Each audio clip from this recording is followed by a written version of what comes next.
श्री रामचरितमानस। मानस कहते हैं सागर को, जल को, तालाब को। मानस में अपने आप को धोए बिना, अपने आप को पवित्र किए बिना मुक्ति संभव नहीं है।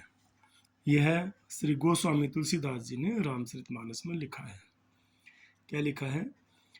काम क्रोध मद मोहन सावन, विमल विवेक विराग बढ़ावन। सादर मज्जन पान किए ते, मिटहि पाप परिताप हिये ते। कि यह जल, कौन सा जल? श्री रामचरित मानस रूपी तालाब का जल काम, क्रोध, मद और मोह का नाश करने वाला और निर्मल ज्ञान और वैराग्य का बढ़ाने वाला है।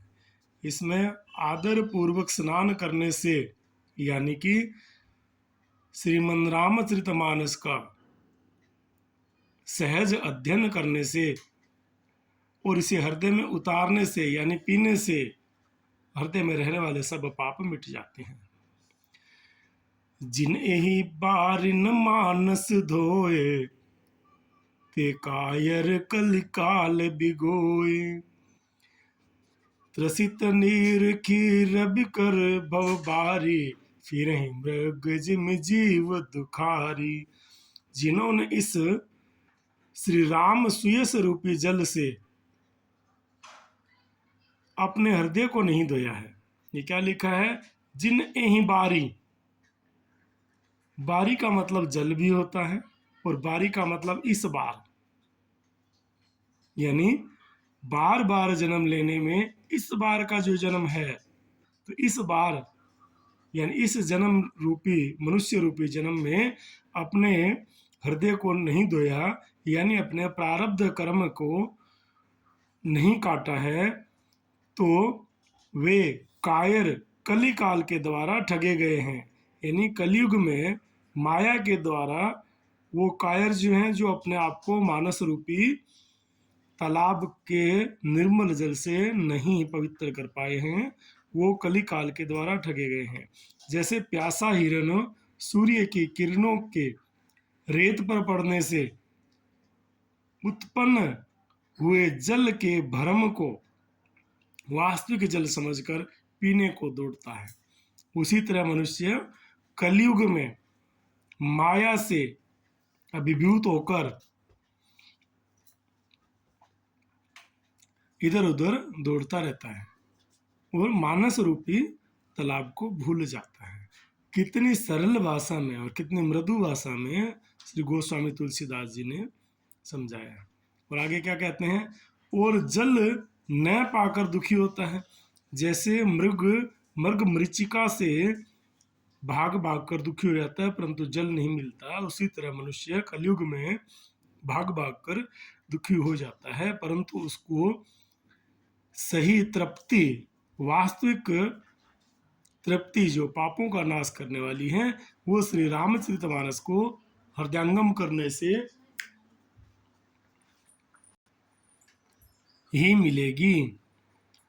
वैसे ही वे कलयुग के ठगे हुए प्राणी जीव भी विषयों के पीछे भटक कर दुखी होंगे, अगर वो रामचरितमानस को हृदयंगम नहीं करेंगे। बोलिए सियापति रामचंद्र भगवान की जय।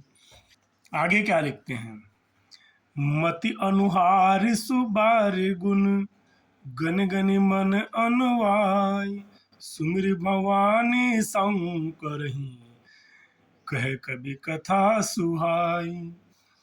अपनी बुद्धि के अनुसार इस सुंदर जल के गुणों को विचार कर,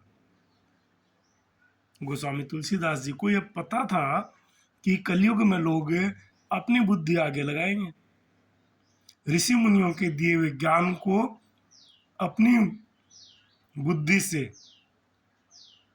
अपने तर्क वितर्क से काटना चाहेंगे, परंतु ये शाश्वत और सनातन ज्ञान बहुत ही मूल्यवान है। क्या लिखे हैं उसमें? अपने मन को स्नान कराकर अपनी बुद्धि के अनुसार इस सुंदर जल के गुणों को विचार कर, अगर आपने विचार करके और इसमें अपने मन को स्नान कराकर श्री भवानी शंकर को स्मरण करके,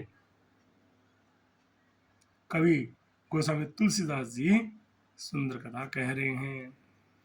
गोस्वामी तुलसीदास जी ने भी अपने आप को श्री राम के गुण रूपी तालाब यानी राम चरित्र मानस के पवित्र जल से अपने आप को पवित्र करने की चेष्टा की और उसके बाद में ही श्री भवानी शंकर जी को स्मरण करके यह सुंदर कथा कहनी शुरू की।